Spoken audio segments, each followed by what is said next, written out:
Vocês estão felizes? Pode ficar à vontade, pode se assentar. Glória a Jesus. Meu irmão, nós não servimos a um Deus morto. Nós não servimos a um Deus que foi derrotado. Nós não servimos a um Deus que já perdeu alguma batalha. A grande verdade é que o povo de Deus, ele sofre algumas derrotas. Eu e você, nós até podemos sofrer derrotas, uma ou outra, vamos sofrer. Mas isso não muda a identidade que Deus deu a nós. Amém?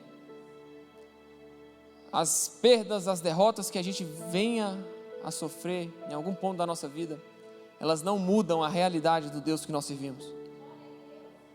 A grande verdade é que batalhas elas podem ser perdidas, mas Deus não perde a guerra. Amém?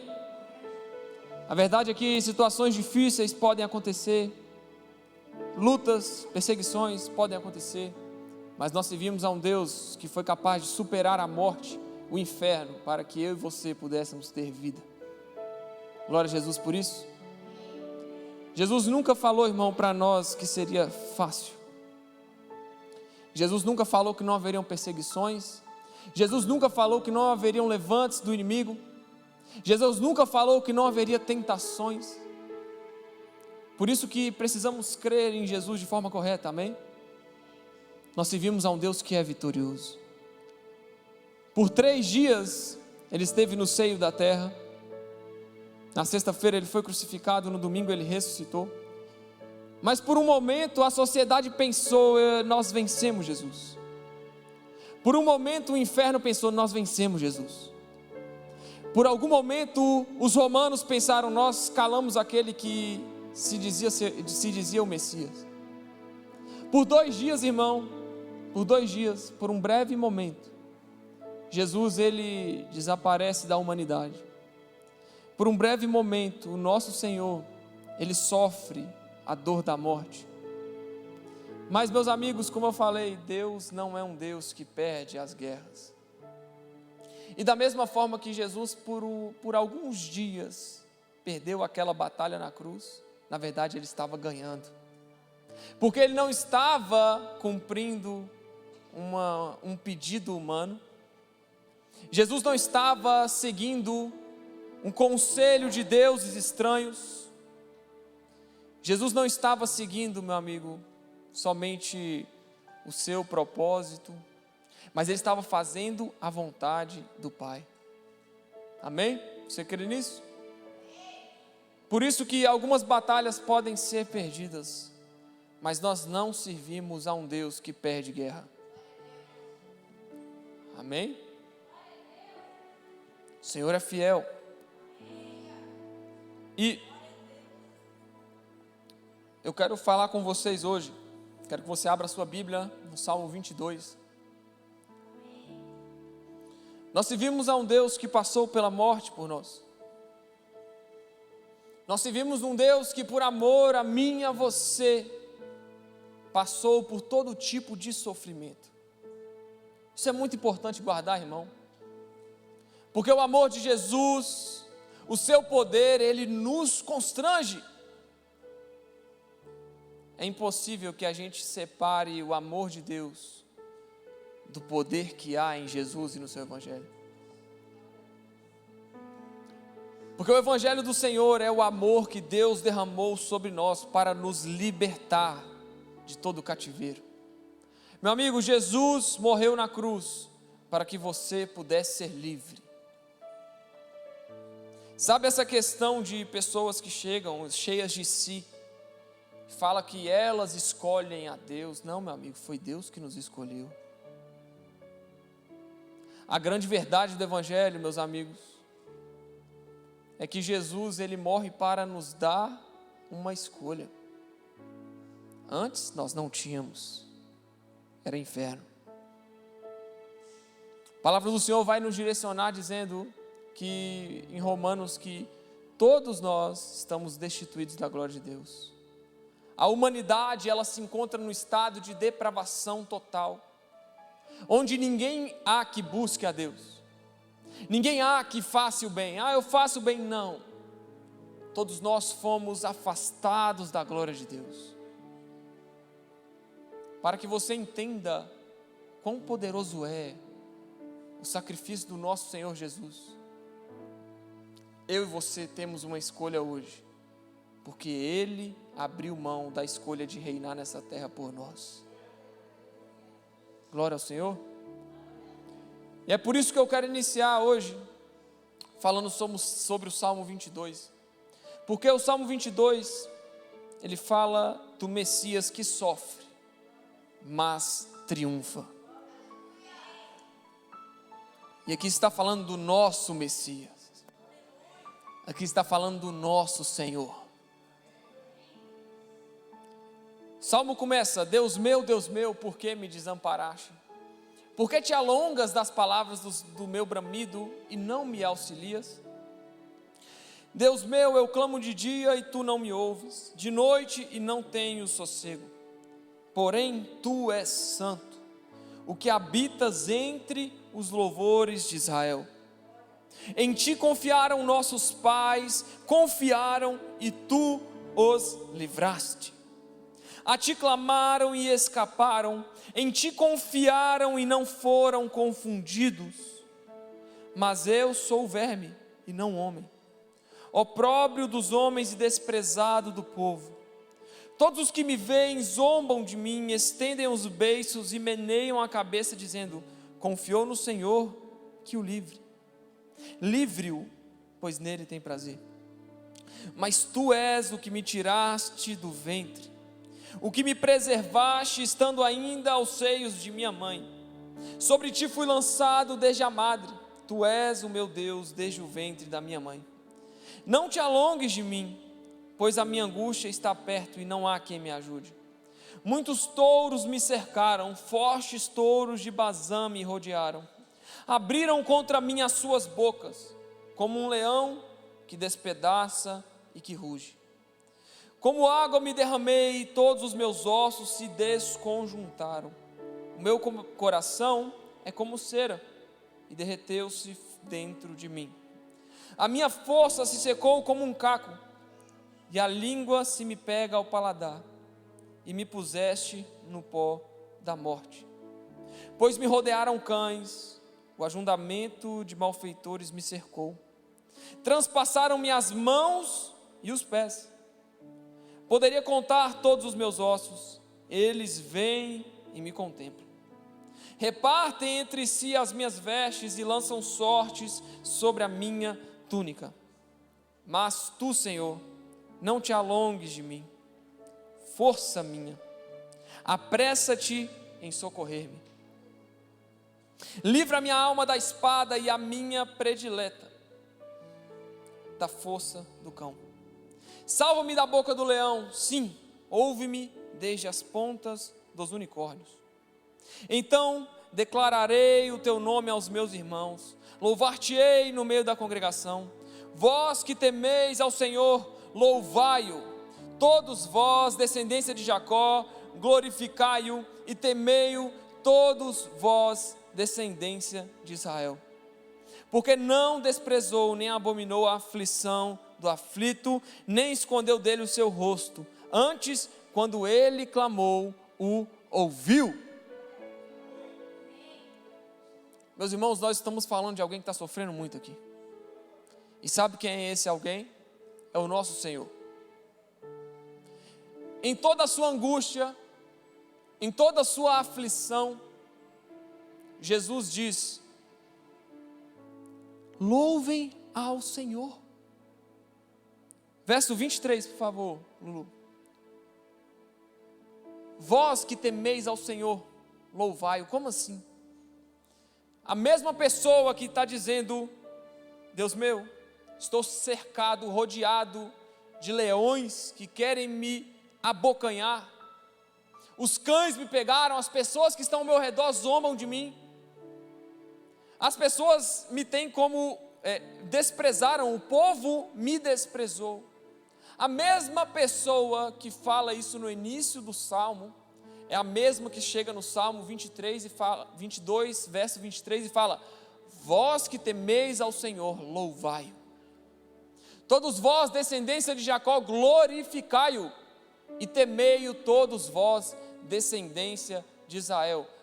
24, porque não desprezou, nem abominou a aflição do aflito, nem escondeu dele o seu rosto, antes, quando ele clamou, o ouviu. Meu irmão, Jesus está falando aqui, porque que é o Espírito do Messias que estava sobre o salmista.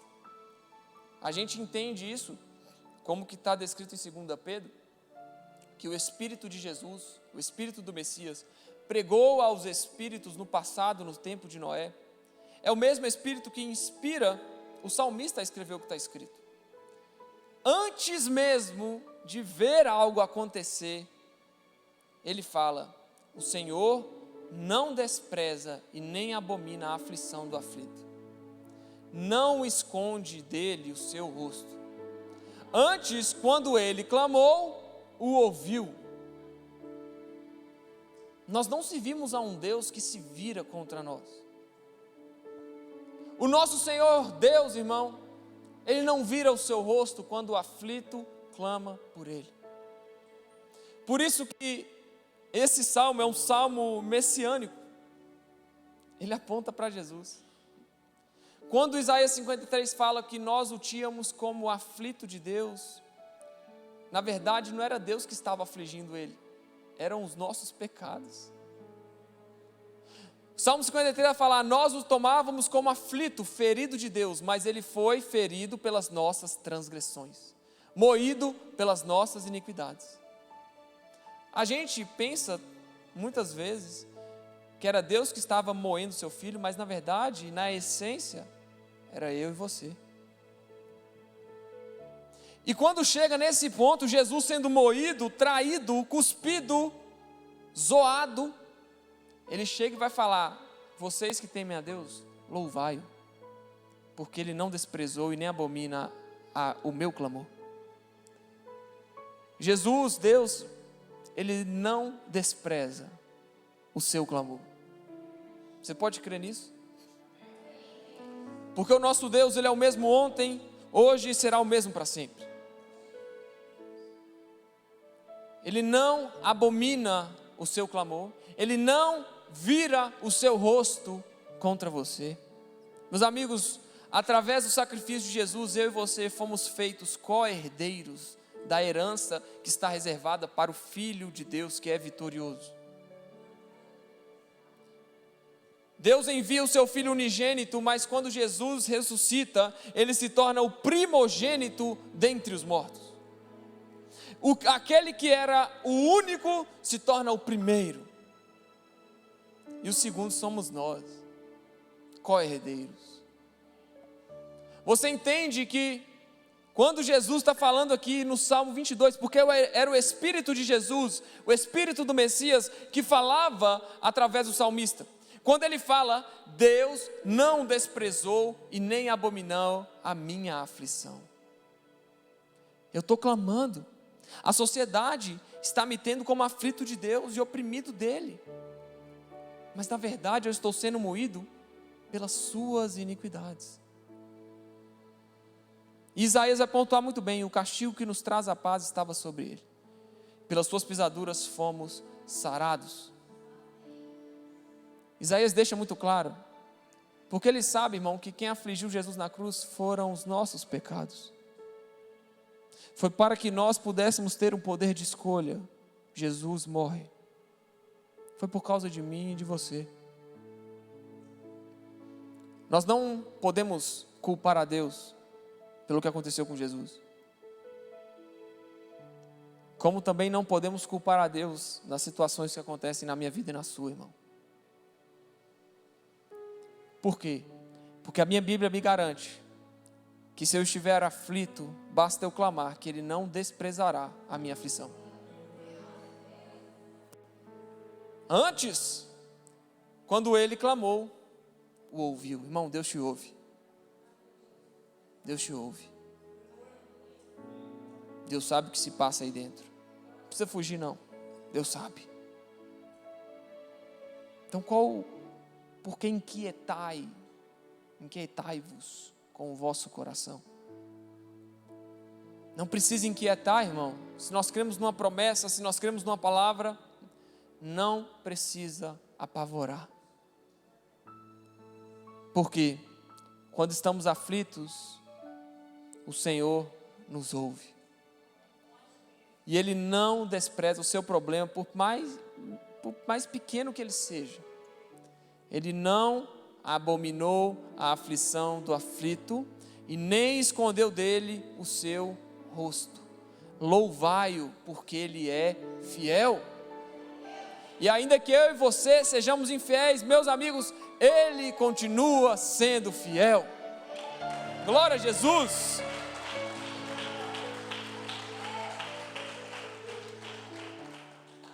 E olha que está descrito aqui, Salmo 22, irmão, é a crucificação de Cristo. Porque na cruz, Jesus proclama o Salmo 22.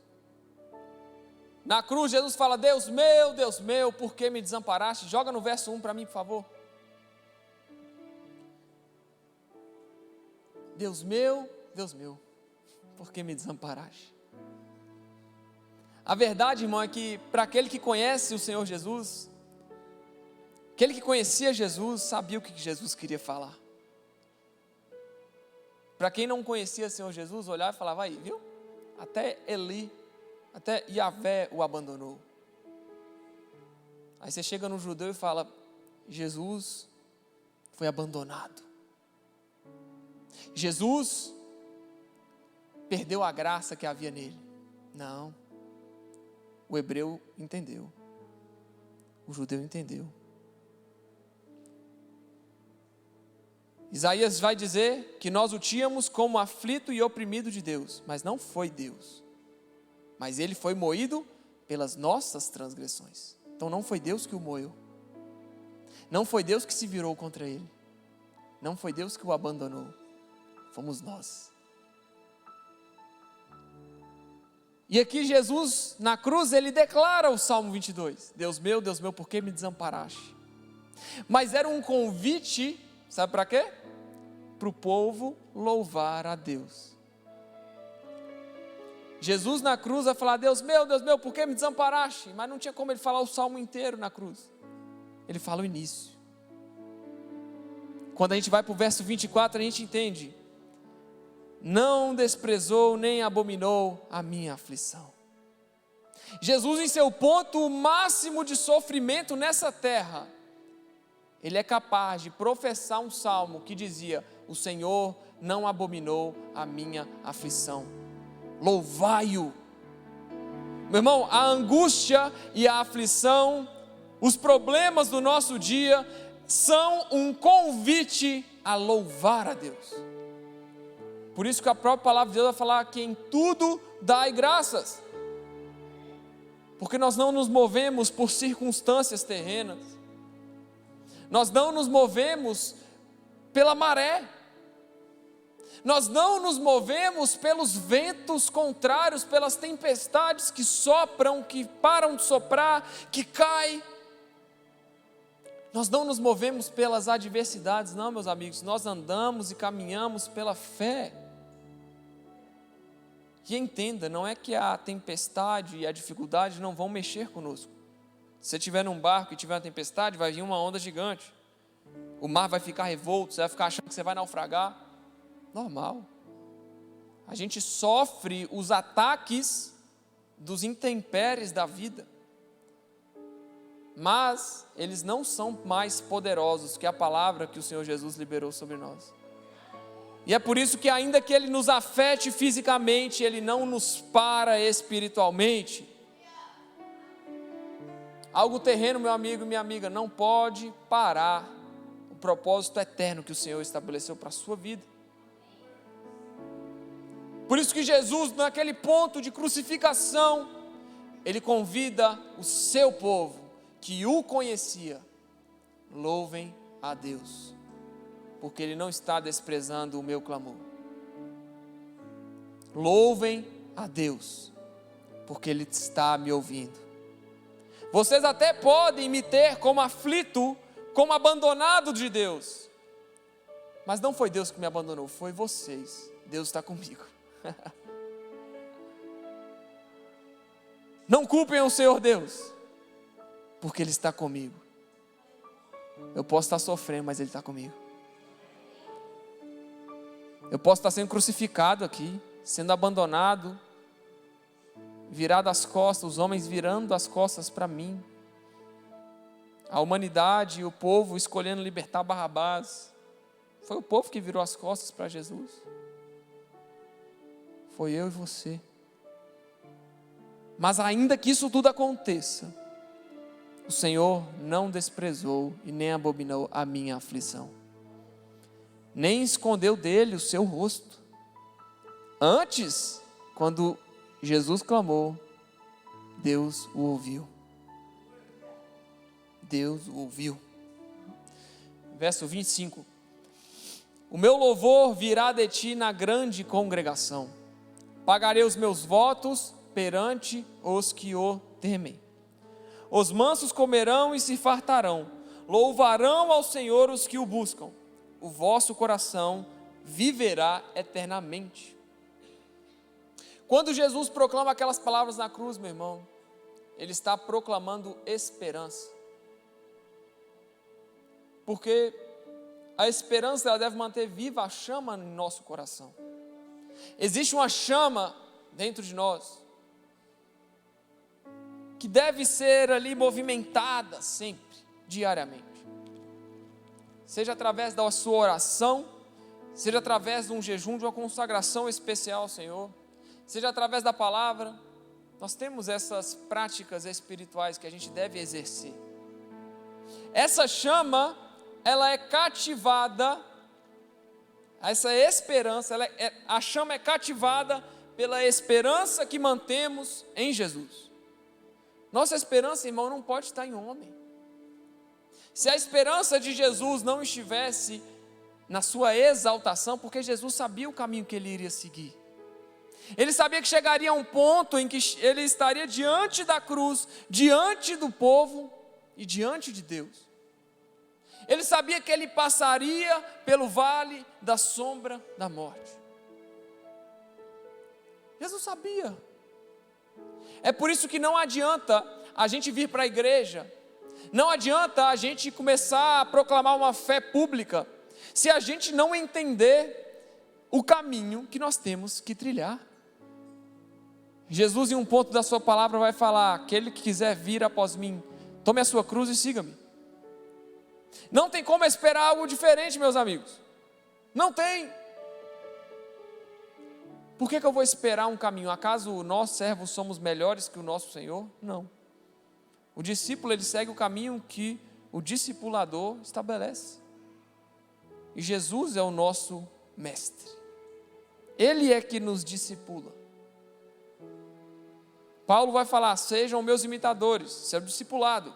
Sejam meus imitadores, como eu sou de Cristo. Jesus é o nosso mestre. Ele é o nosso foco. É por isso que nós não somos melhores que o nosso mestre. Não. Jesus estabeleceu o caminho para que eu e você pudéssemos andar. E Ele cortou esse caminho e nos mostrou a direção. Tem como fugir, irmão, do pegue a sua cruz e siga-me? Não. Não tem. Não tem como esperar algo diferente da fé que a gente proclama. Você disse que crê em Deus? Creio. Que bom. Prepare-se para pegar a sua cruz e seguir a Cristo. Ah, Rickson, mas eu tenho outras coisas para fazer. Me deixe primeiro enterrar os meus pais. E aí a gente entende que enterrar os pais, na verdade, não é que os pais estavam mortos e precisavam de alguém para fazer o cortejo até o túmulo, não. Eles queriam esperar que os pais deles morressem, para então eles irem para um outro caminho, que é o de Jesus. E aí Jesus vai falar: aquele que não abandona o seu pai, a sua mãe, por amor a mim, não é digno de mim. Não é que Jesus não queria que aquele pessoal tivesse contato mais com o seu pai e com a sua mãe, mas eram os ideais dos pais e das mães. Jesus vai nos convidar para tomar a cruz e segui-lo. E não tem como, irmão, fazer isso, não tem como esperar algo diferente, servindo o Deus que a gente diz seguir. É a mesma coisa de eu e você plantar um pé de laranja, e daqui a 1 ano você voltar lá e você deseja, não, eu quero que tenha maçã ali, mas não tem como, você plantou laranja. Então quando a gente começa a proclamar nossa fé, não tem como, vai chegar num ponto que as pessoas vão falar, ué, você está passando por problema? Mas e seu Deus? Deus te abandonou? Ora aí para ver se Deus resolve seu problema. Ora aí para ver se Ele desce magicamente dos céus. E é a mesma coisa que as pessoas faziam com Jesus. O que os soldados romanos falaram para Jesus quando ele estava sendo crucificado? Ei, profetiza aí quem te bateu. O ladrão na cruz, se você é o filho de Deus mesmo, desce aí, salva a gente e mostra para nós. Do mesmo jeito, irmão, quando a gente está passando por problema, por tribulação, sempre vai levantar pessoas te colocando contra a sua fé. As pessoas vão falar, e aí? E Deus? Aí quem está fraco na fé vai falar, é mesmo, e Deus? Cadê Deus nessa história toda? De novo gravem, nós não servimos a um Deus que vai nos fazer vencer todas as batalhas, mas a guerra já está vencida. Na cabeça dos soldados romanos, eles venceram Jesus, porque Jesus morreu na cruz. Mas não é bem assim que aconteceu na história. O soldado romano poderia até pensar, nossa, está muito fácil. Ele não está nem relutando. No Getsemane ele fala, quem é Jesus? Ele fala, eu sou. E os soldados tudo caiu para trás. Por quê? Porque ele é, irmão. Você acha que se ele quisesse descer daquela cruz, ele não tinha descido, não?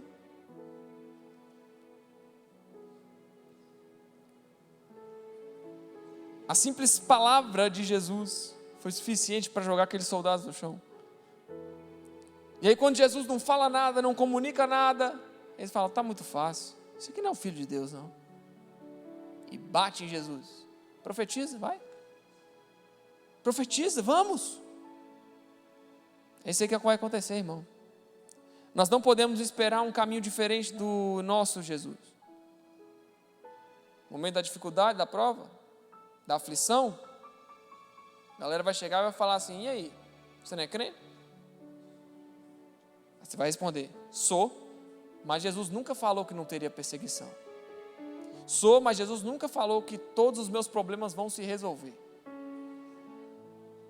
Nem sempre, irmão, Deus é obrigado a resolver seu problema. Mas Deus, Ele nem sempre vai resolver, mas no seu problema Deus vai te dar uma nova mentalidade. Na sua tribulação, na sua prova, Deus vai te mostrar que Ele continua sendo bom. Assim como Jesus na cruz conseguiu ver. A cruz era um dos piores tipos de morte no passado. E eu imagino que até hoje é um dos piores tipos de morte. Porque deve ser muito doído, né, irmão? Você morrer numa cruz. Além de você ser pregado nas 2 mãos, além de você sofrer as dores, as pancadas, você ainda morre asfixiado pelo seu próprio peso, é muito pesado.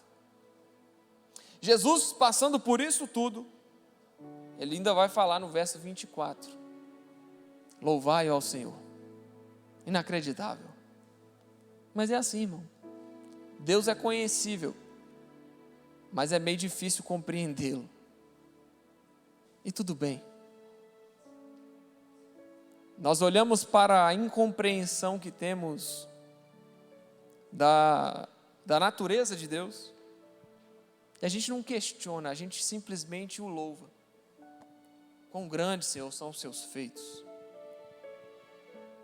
Os mansos comerão e se fartarão, louvarão ao Senhor os que o buscam. O vosso coração viverá eternamente. Isso é uma mensagem de esperança.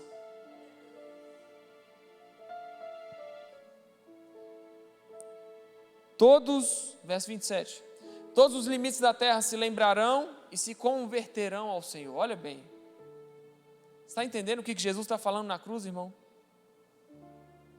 Todos os limites da terra se lembrarão e se converterão ao Senhor, e todas as gerações das nações adorarão perante a sua face.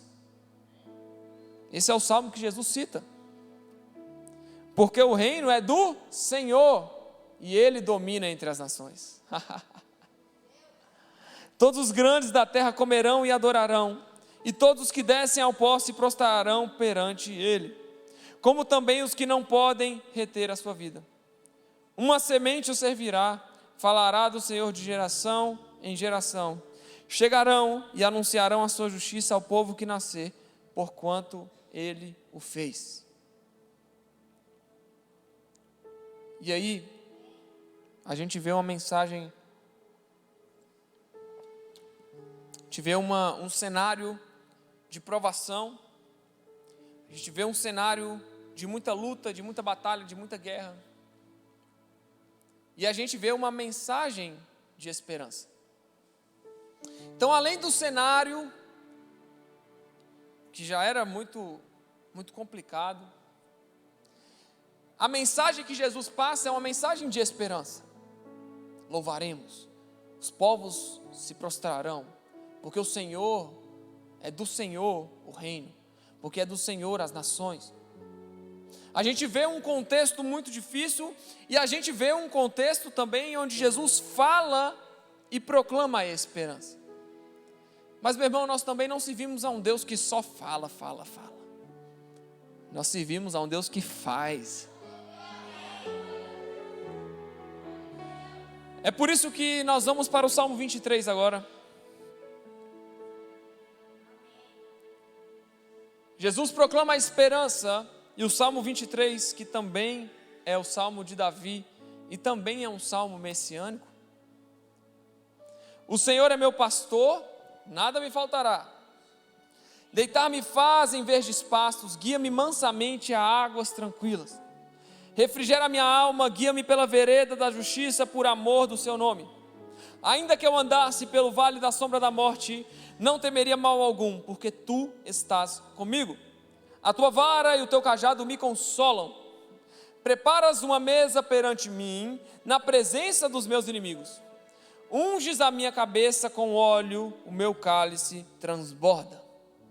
Certamente que a bondade e a misericórdia me seguirão todos os dias da minha vida, e eu habitarei na casa do Senhor por longos dias. Glória a Jesus, bate palma para Jesus. Nós vemos Jesus falando uma coisa no Salmo 22, e agora a gente vê o Salmo 23 se cumprindo. O Senhor, meu pastor, irmão, nada me faltará. Ainda que os meus amigos, ainda que os meus discípulos, ainda que as pessoas, ainda que o povo, ainda que a sociedade me rejeite, o Senhor é meu pastor. É Ele que conduz os meus passos, é Ele que me direciona, é Ele que me alimenta, é Ele que me serve, é Ele que me ajuda, é Ele que me dá o que de comer, é Ele que me faz passar por verdes pastos. O Senhor é meu pastor. Isso é muito poderoso, porque a gente não pode se acostumar, irmão, a só falar isso aqui quando está tudo bem. O grande desafio da minha vida e da sua é falar isso aqui quando está tudo errado. Porque Jesus fala, Jesus proclama uma mensagem de esperança quando está tudo errado. Por quê? Porque a circunstância não mudou a fé que ele tinha. A circunstância momentânea não alterou aquilo que Jesus sabia que iria viver. Porque quem conhece a Deus, irmão, sabe para onde está indo e sabe o que vai acontecer. É aquela velha história, fiquem tranquilos, eu li a Bíblia até o final, e eu sei que tudo vai dar certo. O Senhor é meu pastor, nada me faltará.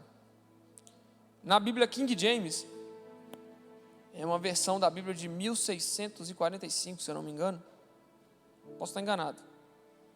É uma versão bem fiel ao original, que foi escrito a Septuaginta, que é o Velho Testamento em grego. Vai falar, o Senhor é meu pastor, nada me faltará. Lá vai falar, the Lord is my shepherd, I shall not want. O Senhor é meu pastor, e eu não preciso de mais nada. Não é só nada me faltará de futuro, mas de nada tenho falta de presente. Não é só não me faltará no futuro, de nada tenho falta porque é o presente, mas também se refere ao passado. Eu não tenho falta de nada. Eu não preciso de nada. Se o Senhor for meu pastor, eu não preciso de mais nada.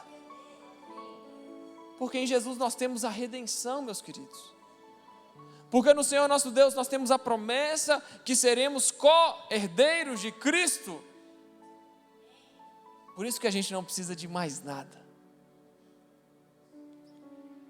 E aí ele vai falar, por quê? Porque o Senhor me faz deitar em verdes pastos. Ele estava passando pela morte, meus amigos. Guia-me mansamente, Senhor. O Senhor me guia a águas tranquilas. Ele, além de me fazer deitar em verdes pastos, Ele me guia de forma mansa a águas tranquilas. Jesus estava passando por um deserto, não por um verde pasto, só fazendo um paralelo. Era um deserto de escassez, era um local onde Deus não falava com ele, Deus não estava falando com ele na cruz, era um local onde ele não tinha plantações, onde ele não tinha fruto, onde ele não tinha nada ali para comer.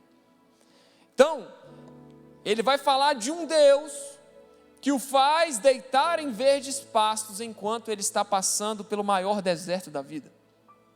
E da mesma forma ele vai falar de um Deus que o guia mansamente a águas tranquilas quando ele está passando pela maior tribulação e tempestade da sua vida. Porque a circunstância, irmão, não muda a substância, grava isso. A circunstância atual, ela não muda substancialmente quem Deus é e o que Ele faz. Nós não servimos a um Deus que nos abandona na prova. Nós servimos a um Deus que nos faz deitar em verdes pastos. Nós servimos a um Deus que nos guia mansamente a águas tranquilas. Está comigo? Diga amém. Refrigera a minha alma e guia-me pelas veredas da justiça por amor ao seu nome. Jesus não só sabia quem Deus era, como ele desejava quem Deus é. Porque o clamor, isso aqui é um clamor, isso aqui é uma oração, é um pedido. Refrigera a minha alma, ou seja, renova a minha alma, me dá esperança novamente, renove quem eu sou e guia-me pelas veredas da justiça, pelo caminho da justiça, por amor ao seu nome, por amor do seu nome. O salmista Davi, o Espírito do Messias estava sobre ele, e ele escreve: guia-me pela vereda da justiça, por amor do seu nome. Ele não estava só falando quem Deus era e o que Deus fazia, mas ele estava também clamando a Deus para que os seus passos, o seu caminhar fosse de acordo com a justiça de Deus, por amor ao Senhor. Na sua prova, irmão, ela só serve para te colocar mais de joelhos diante da majestade de Jesus. O seu problema, a sua tribulação, não é para que você morra na tribulação. para que os seus passos sejam alinhados com o dele. É para que você seja guiado pelas veredas da justiça por amor do seu nome. Não só desejar o céu, irmão, mas desejar a Cristo. Vai chegar um momento na nossa vida em que estaremos diante do Senhor. E a Bíblia vai nos falar, Jesus vai nos falar que naquele grande dia, muitos chegarão até Ele e vão falar: Senhor, nós não pregamos. Por amor ao Senhor nós não expulsamos demônios. Não fizemos maravilhas. Não curamos. Jesus vai virar e falar: apartai-vos de mim, vocês que praticam a iniquidade. Eu não vos conheço. Isso é impactante. Porque não adianta nada, meu irmão, nós pregarmos, nós orarmos, nós jejuarmos, nós lermos a palavra, se Jesus não nos conhecer. Jesus te conhece? Sabe como você mostra a Jesus que você o conhece e você se deixa ser conhecido? Quando no momento mais difícil da sua vida, você vai falar: Senhor, refrigera a minha alma, guia-me pela vereda da justiça por amor ao seu nome. Porque eu sei que o Senhor me faz deitar em verdes pastos. Eu sei que o Senhor me guia mansamente por águas tranquilas. E que essa tempestade momentânea, ela não vai me fazer negar o nome do meu Senhor. Eu bem sei em quem tenho crido. E sei que Ele é poderoso para fazer infinitamente mais do que eu possa pedir ou do que eu possa pensar.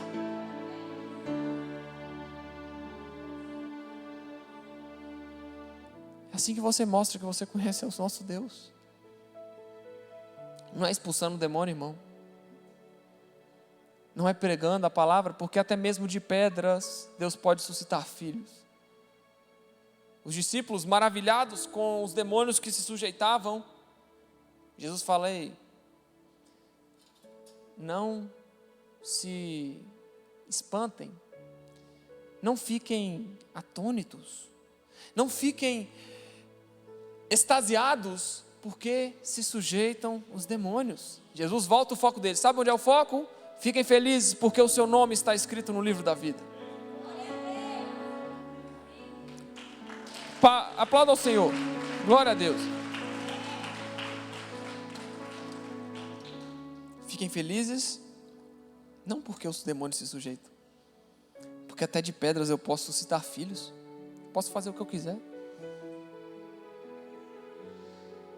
Fiquem felizes porque o nome de vocês está lá. Calma.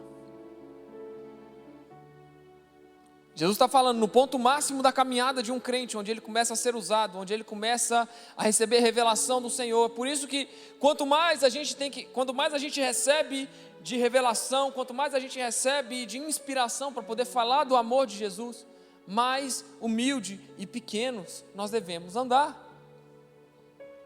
Não adianta, irmão. Eu não acho que grandes profetas e pastores e líderes que se levantam e se acham tal porque Deus usa grandes coisas. Se a própria palavra diz que até mesmo de pedras Deus pode suscitar filhos. Por isso que eu não me preocupo, irmão, em aparecer. Se der, Deus, se não der, eu estou feliz porque o meu nome está escrito no livro da vida. Acabou.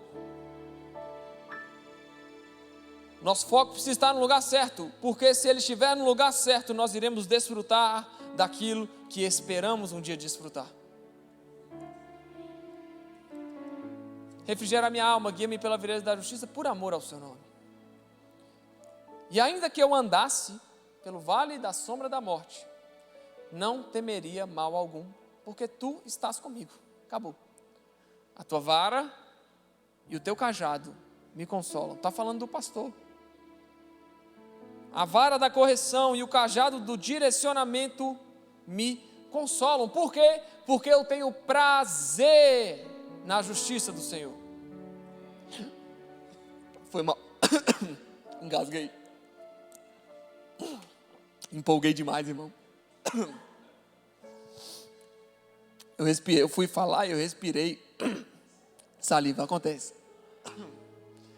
A vara e o cajado consolam. Não vou perder o que eu estou falando, não. O diabo vai me atrapalhar a pregar, não. Eu, hein?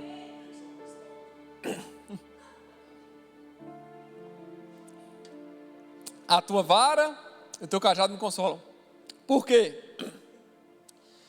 Porque quem está escrevendo aqui não deseja, irmão, somente as bênçãos que Deus tem para oferecer. Guarda isso no seu coração. Não se preocupa comigo, não. Eu vou melhorar, minha voz vai voltar. Amém? Sei em quem tem um querido. Quem está escrevendo, irmão, não está preocupado somente com as bênçãos, com os verdes pastos, com as águas tranquilas, não.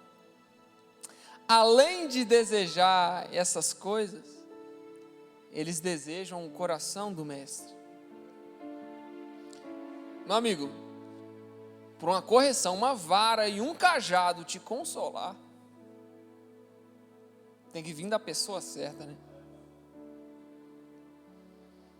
A vara e o cajado consolar, meu amigo, você tem que estar crente demais.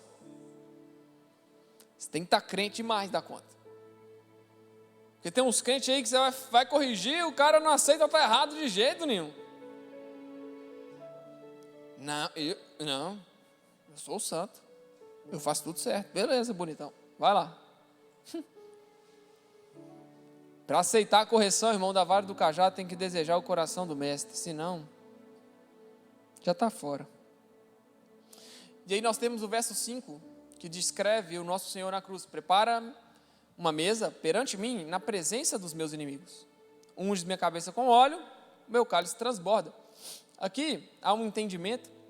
O cálice transbordar, irmão, muita gente pensa, pode associar isso aqui a uma bênção grandiosa. Mas o cálice transbordar é a ira de Deus vindo sobre o cálice, que é Jesus. O cálice transbordar é toda a ira de Deus transbordando em Cristo. A mesa que estava servida era Jesus, o pão da vida diante dos seus inimigos que o crucificaram. Unge a minha cabeça com óleo, o meu cálice transborda. Com óleo, porque o óleo, quem é pastor de ovelha aí, eu não sei se tem alguém no nosso meio que é pastor de ovelha. Eu imagino pregar essa mensagem lá nas Filipinas, deve ter um pastor de ovelha lá. Ele unge a cabeça da ovelha para coibir, para não deixar que animais, pessoalmente mosquito, outros animais que transmitem doença, possam chegar até a cabeça da ovelha e passar doença e problemas para ela. O óleo, ele é uma proteção. Então, ainda que eu estou sendo servido diante dos meus inimigos, a minha cabeça ela está untada com óleo, por quê? Porque eu estou protegido de qualquer seta. O meu cálice transborda, mas o cálice é só Deus que poderia despejar a sua ira sobre Jesus. A sua mente estava protegida, irmão. A sua mente estava protegida de qualquer ataque, de qualquer proposta. E está ungida desde o seu batismo. Quando Jesus chega no deserto, que o Espírito de Deus o conduz ao deserto, Jesus vai receber 3 propostas tentadoras de Satanás. Transforma essa pedra em pão, porque se eu está com fome, né, Jesus? Então transforma para comer. Não, nem só de pão vive o homem. Aí o diabo transporta Jesus, o Espírito de Deus dá autonomia para Satanás transportar Jesus até em cima lá, no pináculo do templo, e vai falar: Jesus, se joga daqui abaixo, porque a Bíblia fala que o Senhor dará ordem aos seus anjos para o proteger, para não tropeçar em pedra nenhuma. Jesus fala: não tentarás o Senhor teu Deus. E chega no final, o diabo leva Jesus até um alto monte e fala: olha, todo esse reino será seu, se o Senhor se prostrar e me adorar. E aí Jesus vai falar: eu adorarei somente ao Senhor, meu Deus. Adorarás somente ao Senhor teu Deus, e a Ele prestarás culto. Acabou. Se Jesus não tivesse com a sua cabeça protegida com óleo, irmão, não sei o que poderia acontecer. Se nós não tivermos a nossa cabeça protegida com óleo que nos protege dos ataques, das pestes, das tentações, das propostas, nós fatalmente não receberemos a proteção do nosso Senhor. E o óleo hoje em dia não é que ele é físico, mas é a palavra de Deus. É a mensagem da cruz, ela é o nosso óleo. A gente unge com óleo, fazendo uma representação, irmão. A gente unge com esses óleos que estão aqui, as nossas cabeças, como uma representação, mas o verdadeiro óleo é o Evangelho de Jesus que nos protege das propostas de Satanás. É o Evangelho de Jesus que protege eu e você das nossas próprias tentações e inclinações. É o Evangelho que vai nos proteger. E aqui não é necessário que o cálice meu e seu transborde, porque já foi transbordado sobre Cristo a ira de Deus. E no final, no 23:6, vai falar: certamente que a bondade e a misericórdia me seguirão todos os dias da minha vida, e habitarei na casa do Senhor por longos dias.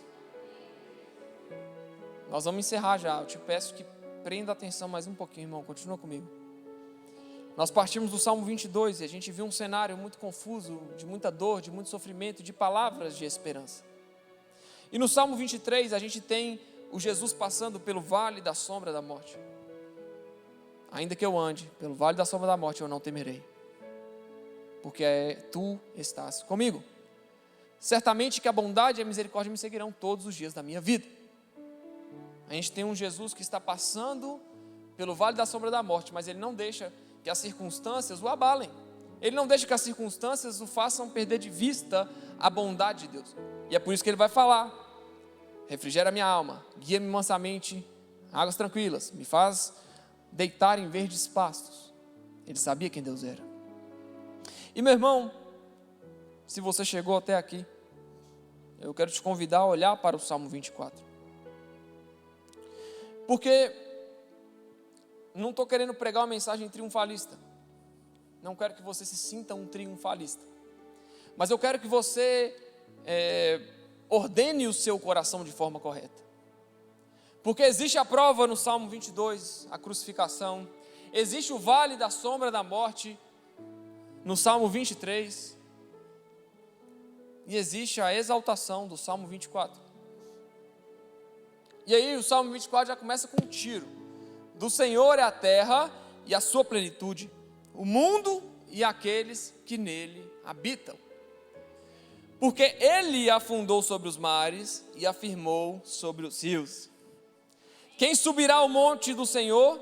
Ou quem estará no seu lugar santo? Aquele que é limpo de mãos e puro de coração, que não entrega sua alma à vaidade e nem jura enganosamente. Este receberá a bênção do Senhor e a justiça do Deus da sua salvação. Esta é a geração daqueles que buscam a tua face, ó Deus de Jacó. Levantai, ó portas, as vossas cabeças, para que entre o Rei da Glória. Levantai-vos, ó entradas eternas, e entrará o Rei da Glória. Quem é este Rei da Glória? O Senhor forte e poderoso, o Senhor poderoso na guerra. Levantai, ó portas, as vossas cabeças, levantai-vos, ó entradas eternas, e entrará o Rei da Glória. Quem é este Rei da Glória? O Senhor dos exércitos, Ele é o Rei da Glória.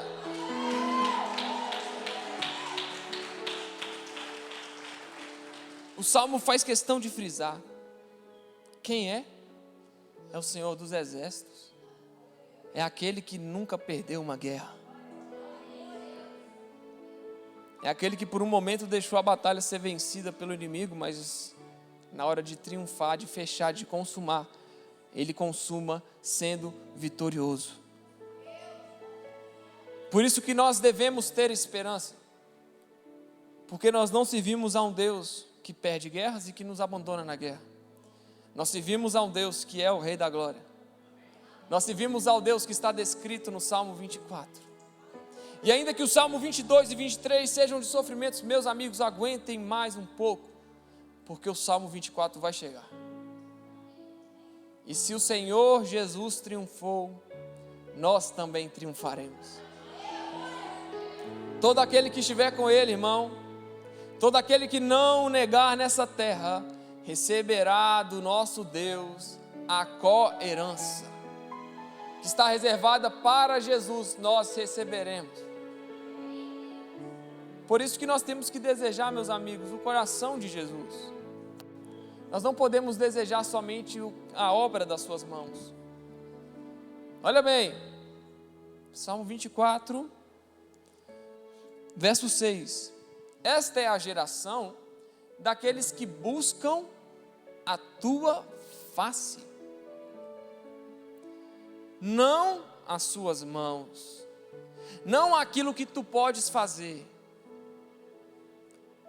No Salmo 23, irmão, poderia haver um clamor: oh, me faz andar em verdes pastos. Não, ele fala: o Senhor me faz andar em verdes pastos. Mas na hora do clamor que ele fala: refrigera a minha alma e guia-me pela vereda da justiça. Porque esta é a geração dos que buscam a sua face. Eu não desejo somente a obra das mãos do meu Deus.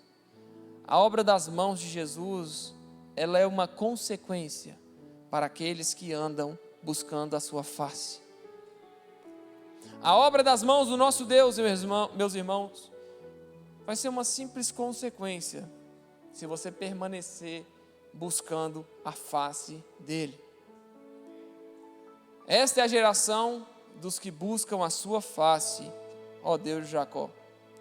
Por isso que no verso 3, lá no verso 3 vai falar: quem subirá ao monte do Senhor? Quem estará no seu lugar santo? Aquele que é limpo de mãos e puro de coração, que não entrega sua alma à vaidade e nem jura enganosamente. Este receberá do Senhor a bênção e a justiça. A bênção, irmão, ela não vem separada da justiça, tá? Não adianta querer buscar só as bênçãos. A bênção, ela só vem com a justiça. Por isso tem muita gente que ganha muita coisa, mas no final perde a sua alma, porque desprezou a justiça.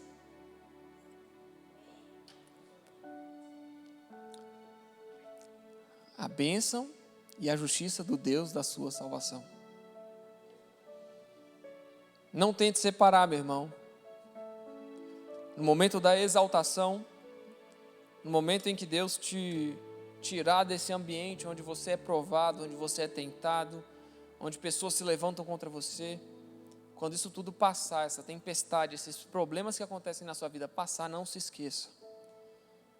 A bênção do verdes pastos, a bênção da plenitude, ela vem.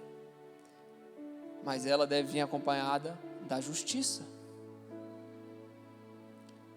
Tem gente que busca a Deus quando está na prova e quando está na bênção afasta. Não adiantou nada. Na prova você estava com Deus e quando você vai para um lugar de calma e de tranquilidade, se afasta de Deus? Do Deus que te tirou dessa situação? Isso não entra em minha cabeça. Porque nós não saímos de uma situação difícil nessa terra, meus irmãos, da mesma forma. Nós não podemos sair, vamos supor, uma pessoa que ficou entubada no Covid e agora tem vida, não sei quantos dias de internação. A gente fala isso aqui direto. Essa pessoa precisa ser muito grata a Deus. Porque morreram, só no Brasil foram mais de quantos milhões? Não sei nem se foi milhões, já chegou? 600 mil pessoas morreram em decorrência de uma doença, e eu e você estamos de pé. Uma pessoa dessa, irmão, que recebe essa bênção, uma pessoa que vai ser hospitalizada e recebe a bênção da vida novamente, ela não pode nunca mais, irmão, na minha cabeça, tá? Ela não pode nunca mais desprezar o Senhor, porque ela recebeu uma bênção. E a bênção é para te fazer desfrutar da presença do Deus da sua salvação. Por isso que se você está andando num caminho torto hoje, eu quero te convidar a não andar mais por ele. porque senão toda bênção vai ser em vão. Você vai passar pelo Salmo 22, pelo Salmo 23, por provações, por tentações, por dificuldades, por momentos de tristeza, por momentos de angústia. Você vai passar, meus queridos, vão passar. Mas aqueles que perseveram e buscam a face do Deus de Jacó, estes receberão do Senhor a bênção e a justiça. Por quê? Porque eles desejam a justiça do Deus da sua salvação. Glória a Deus. Se vocês querem bater palma para Jesus, pode bater. É para Jesus. Vamos ministrar.